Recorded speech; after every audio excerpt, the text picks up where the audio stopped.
Hello everyone. Today we are going to be solving the S2 paper from February-March 2024. So let's start with the first question. I have color coded the answer so that it's easier for you to follow. So let's begin. You'll have to find the unbiased estimates for the population mean and variance, the formula for which is given in the formula booklet. So we'll be using this formula as well as this formula.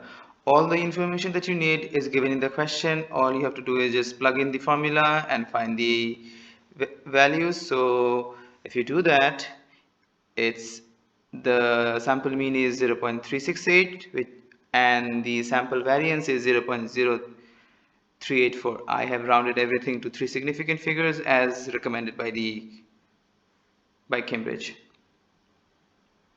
So let's move on to part B. It asks for a necessary condition for the estimates to be reliable. So for it to be reliable, we need to do random sampling. If you do that, then we are avoiding bias and we can be sure that the data is reliable. So for question number 2, it says that you have a random sample of 250 people living in what let's call it Barapet. It says it was found that 78 of these people own a BETC phone, and you have to find a 98% confidence interval for the population of people living in Barapet who own a BETC phone. So we will have to find P hat, which is the ratio of the sample that has the phone. So that would be 78 people out of 250 people. So if you find the ratio, that's 78 divided by 250, and then let's find the value of k. Since the question says the confidence interval is 98%, you'll have to take 1 plus confidence interval by 2. So I did that and I got the value of k from the table to be 2.326, and then using the formula we find the lower bound for the confidence interval for the proportion to be 0.2438 and the upper bound to be 0.3802. Now let's continue from there. If we go to part B, it says Manjit claims that more than 40% of the people living in Barapet own a BTEC phone. So you will have to comment on his claim. So the interval that we found is we did that at 90, I believe 96, 98% confidence interval. However, it's way below when the interval does not include the 40%. So we say that Manjit's claim is not correct. So if we move on to the next question, in a certain lottery, on average, one of every 10,000 tickets is a prize winning ticket, and an agent sells 6,000 of the tickets. So we'll have to use a suitable approximating distribution to find the probability that at least 3 of the tickets sold are by the agent, which would be prize winning. So now it's supposed to be a binomial distribution with n as 6,000 and p would be 1 in every 10,000. So we are supposed to get a binomial distribution, but since the question said use a suitable approximating distribution, we could change it to a Poisson distribution. So we will find the value of lambda first, and we see that it's equal to 0.6.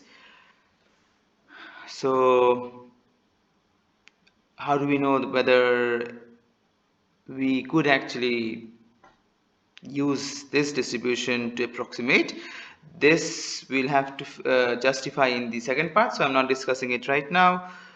So according to the question, it says at least three of the tickets sold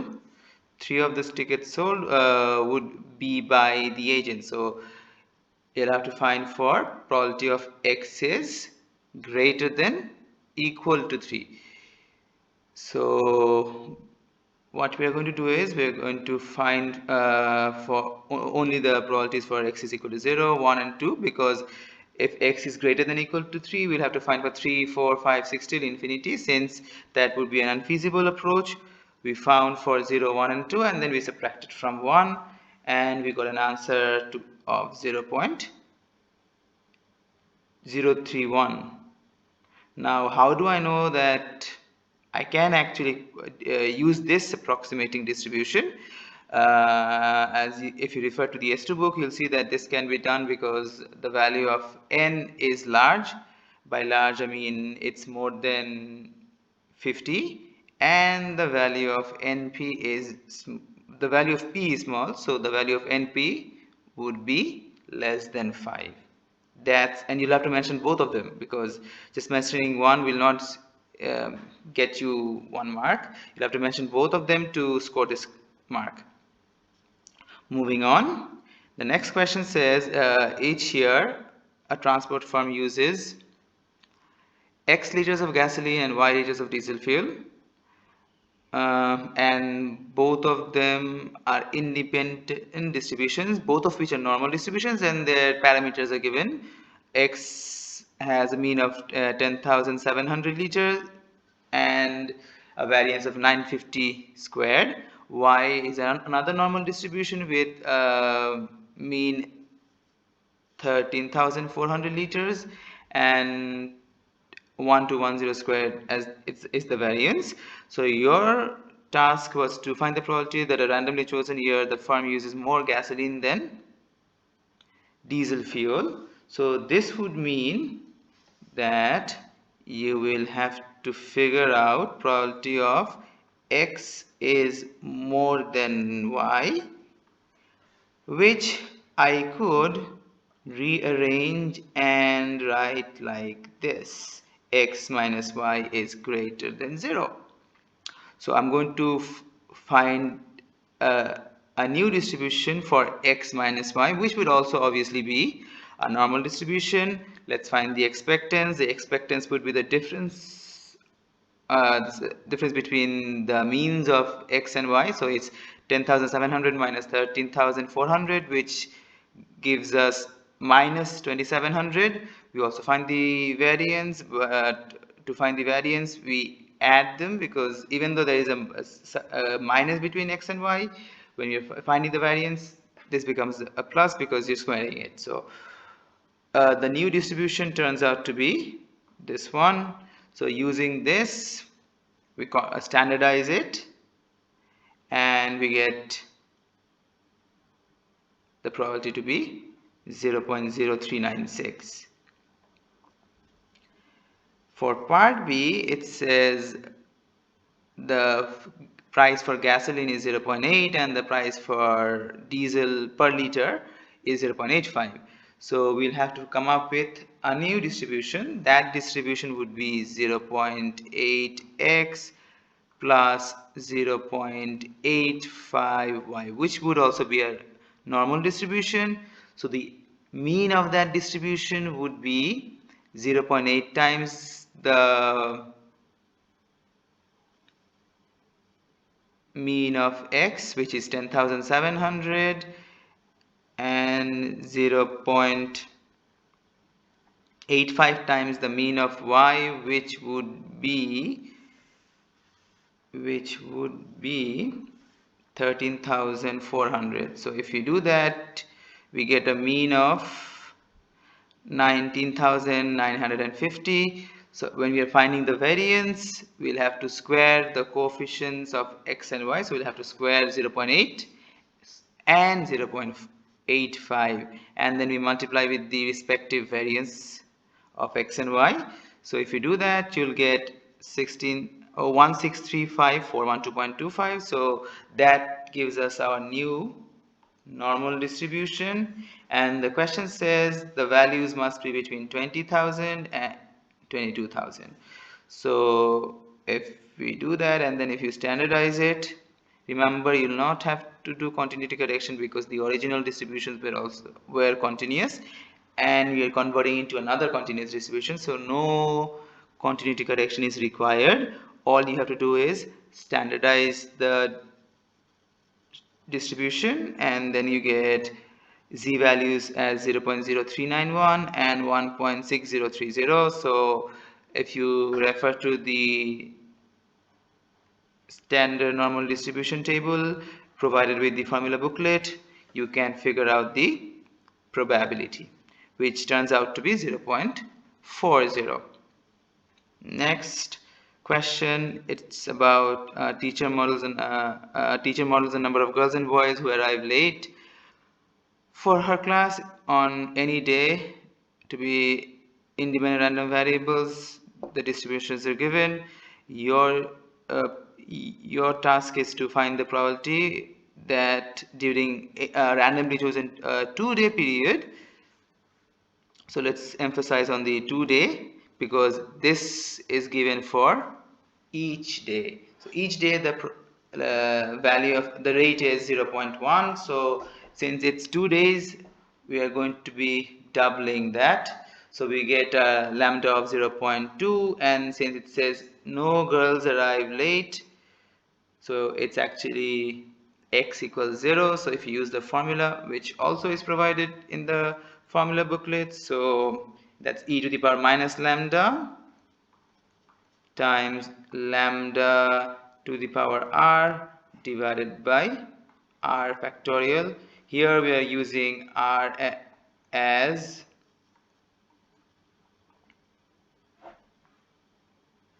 my bad, it would be this, where r is equal to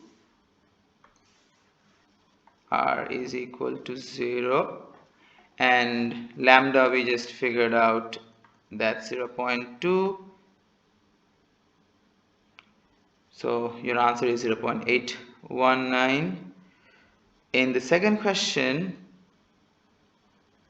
we are going to do that for a 5-day period, and we'll have to do it for the total number of students, so that's for both boys and girls. So the lambda in this case would be 0.1 times 5 and plus 0.15 times 5, which gives us 1.25. So if you use that as a rate, we are going and it says less than 3, so that means you have to add the probabilities for y is equal to 0, 1 as well as 2. So I summed them up. I took the e to the power minus e to the power minus lambda common, so that it becomes easier for me to calculate using a calculator, and you get 0.868. Now the third question is a bit tricky because it says we are going to do this individually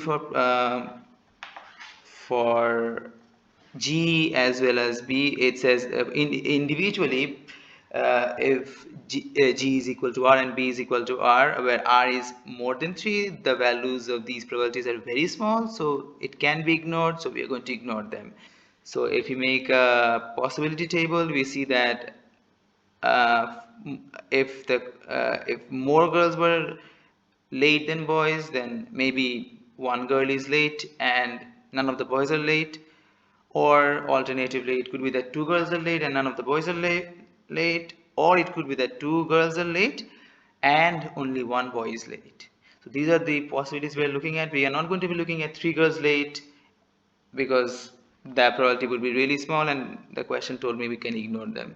So for each of these three possibilities, I found their probabilities for each individually for the boys and the girls, and then I multiplied them because they are independent, and we took their sum, and my final answer is 0.08284.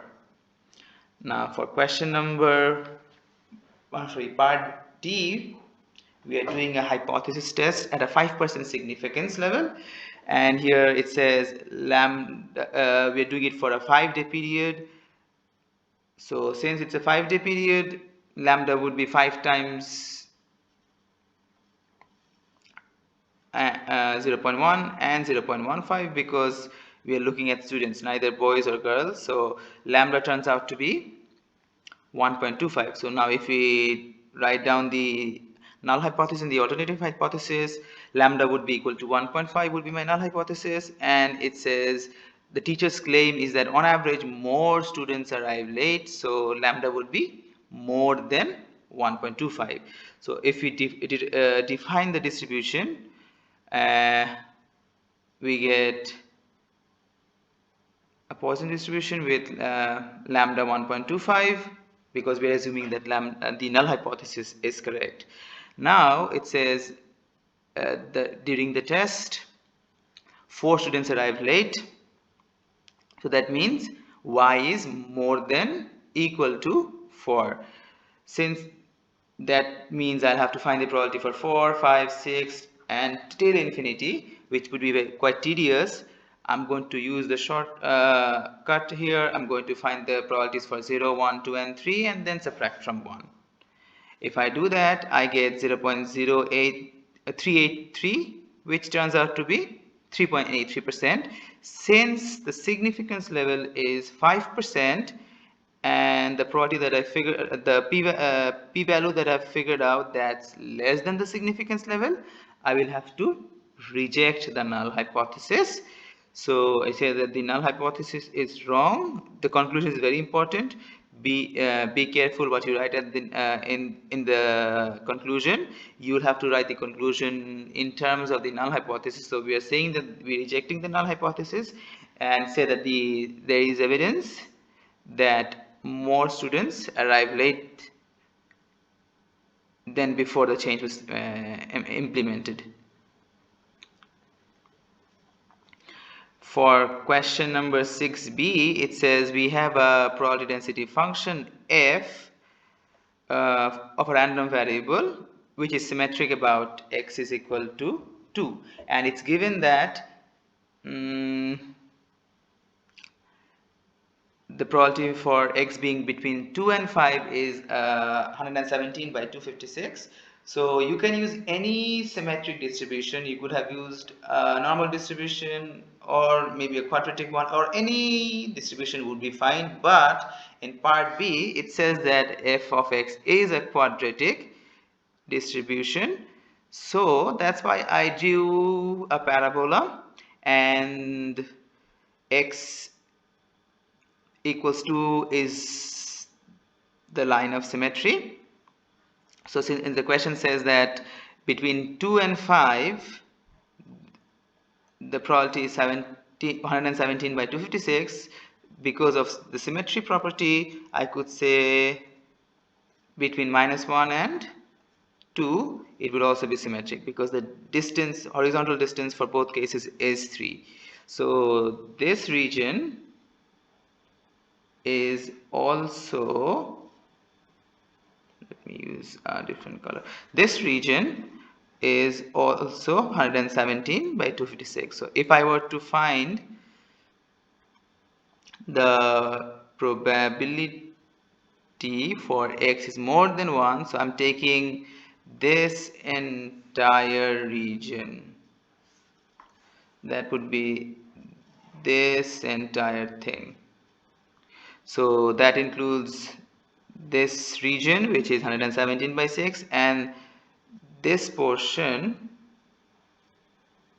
If I could, let me see if I can use a thicker brush. Okay, if I increase the thickness, this portion this portion has a probability of 117, and this entire thing, since it's symmetric about x is equal to 2, this entire region would have a probability of half. So if you add them, you get 245 by 256, which is what the question told me to prove. So I'm done. In part B, it says the function that we were given at the beginning, which was a symmetric one, is actually a quadratic function, and this is the definition of that function. But we have a k here, and you are told to find the value of k. So according to the question in part A, we were given that p being between 2 and 5, the probability of that is 117.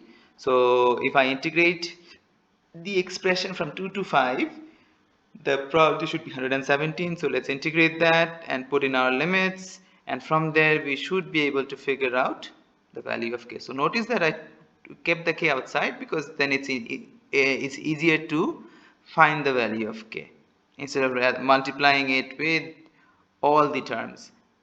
So you get k as 3 out of 56.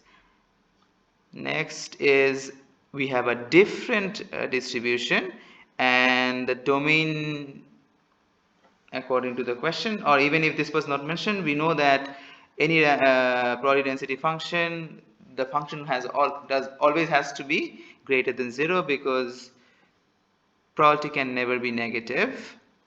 So if I take that this as more than equal to 0, I see that the domain turns out to be between -1 and 2. And since all quadratic functions are symmetric, if I were to sketch this, sorry, give me a moment.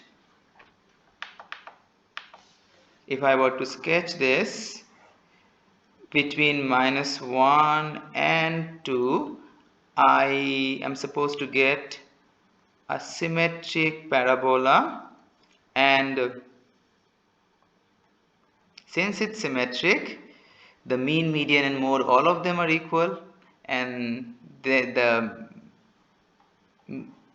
mean would be the midpoint of -1 and 2, so it's half. You could obviously you integrate and then find it, but that would be, in my opinion, a waste of time. So I just took the mid value, which is half. So to find the variance, you take x squared times g of x, you integrate that between the given domain, and then minus expectance squared. Since expectance is we already know the expectance to be half squared, and then I took solve this. I multiplied g of x with x squared, simplify that, integrate. Notice that I've taken the 2 by 9 outside to make the integration simpler for me. I put in the values and I got expectance to be 9 out of 20. Sorry, my bad, variance to be 9 out of 20.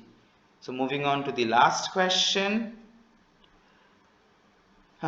This one I believe is the most challenging one for this paper. It says the height of adult females in Lithuania has a mean of mu and a standard deviation of sigma. It is known that in 2004 the value of mu was 163.21 and standard deviation was 6.95. The government then claims that this year mu is greater, so that gives you a hint about the alternate hypothesis. So null hypothesis would be mu is equal to 163.21, and the alternate hypothesis would be mu is greater than 163.21.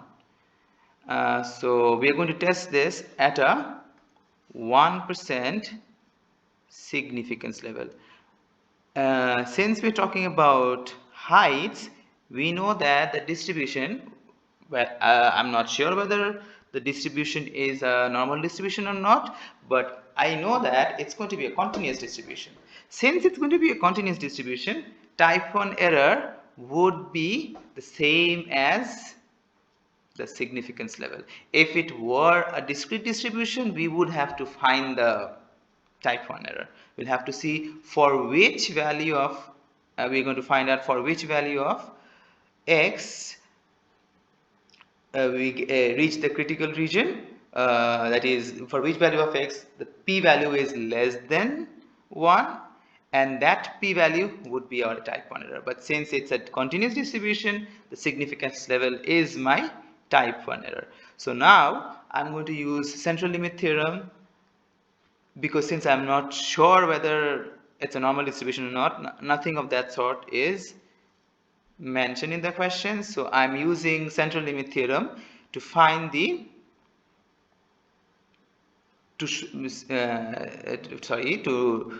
not to find, it would be to say that the distribution of x bar is going to be normal with a mean of 163.21 and a variance of 6.95, which is, this would be my standard deviation. So 6.95 squared divided by the sample size, which is 300. So to find the type 2 error, I need the critical region. So I do not know what the critical region is. So now I know that it's a normal distribution with a mean of 163.21, and I know that the critical region would be on the right side tail. So somewhere around here, this is the critical value, and this area would be 0.01 because the significance level is 1%. So I need to find the value of C. So I'm going to use the null hypothesis to find the critical value. So the x bar being greater than or equal to critical value would be equal to 0.01. So I standardized it. Notice that I'm not using quantity correction here because the original distribution is continuous. And so if I find the value of C, I'll see that the value of C is 164.14. Now, what do we understand about